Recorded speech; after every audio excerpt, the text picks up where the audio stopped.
प्रीति ने जल्दी से कॉल कर नारायण दादाजी का ऑटो बुलवा लिया। नारायण दादा वही बुजुर्ग थे जो हर सुख दुख में प्रीति का साथ निभाते थे।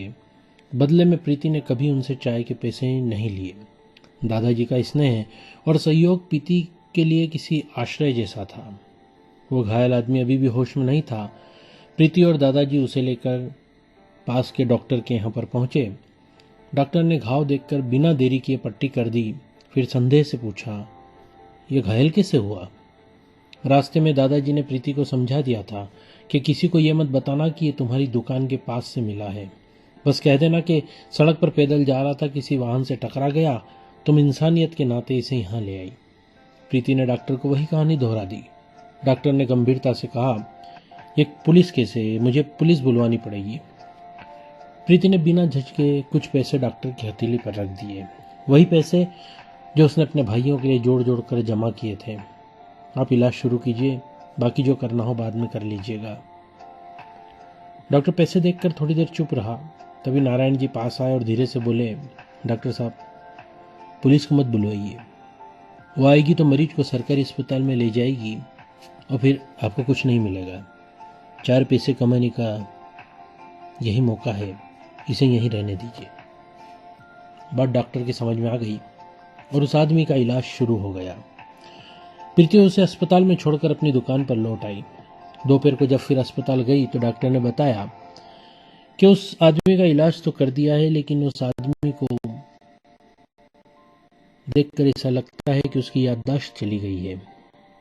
उसे अपनी जिंदगी का कुछ भी याद नहीं है। प्रीति के चेहरे पर चिंता छा गई।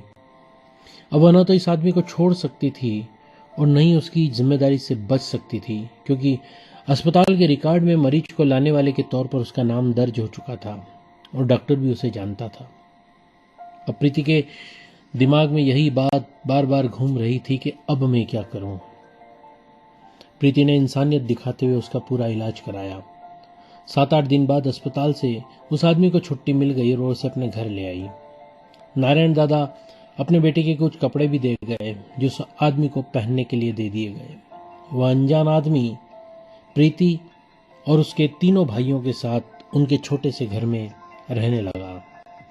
प्रीति जब भी उस आदमी को देखती तो सोचती, ये कौन है, कहां से आया है, क्या कभी इसे सब कुछ याद आएगा? दिन बीतते गए, 1 महीना गुजर गया, लेकिन उस आदमी की याददाश्त वापस नहीं आई। वह अब ठीक था, लेकिन उसे अपना नाम पता कुछ भी याद नहीं था। प्रीति के लिए चुनौती अब के लिए मानसिक नहीं रही, आर्थिक भी हो चुकी थी। उस आदमी के इलाज में जो भी पैसे उसने जोड़ कर रखे थे वे सब खत्म हो चुके थे। अब हालात ये हो गए थे कि अगर वो दुकान पर नहीं जाती तो घर में किसी को खाना नसीब नहीं होता। पहले फैक्ट्री की सुबह की शिफ्ट में मजदूर उसकी चाय की दुकान पर आते थे, जिससे उसके दिन की शुरुआत अच्छी हो जाती थी और आमदनी भी हो जाती थी। पर अब प्रीति अस्पताल और घर के चक्कर में देर से दुकान पहुंचती। फैक्ट्री 7:30 बजे खुलती और प्रीति 8 बजे तक पहुंच पाती। तब तक पहली शिफ्ट अंदर जा चुकी होती। वो ग्राहक जिनसे उसकी अच्छी बोहनी हो जाती थी वो अब आने बंद हो गए। दोस्तों, अब प्रीति क्या करे? उसके पास पैसे नहीं, वक्त नहीं और एक अनजान जिम्मेदारी उसके सिर पर आ गई है।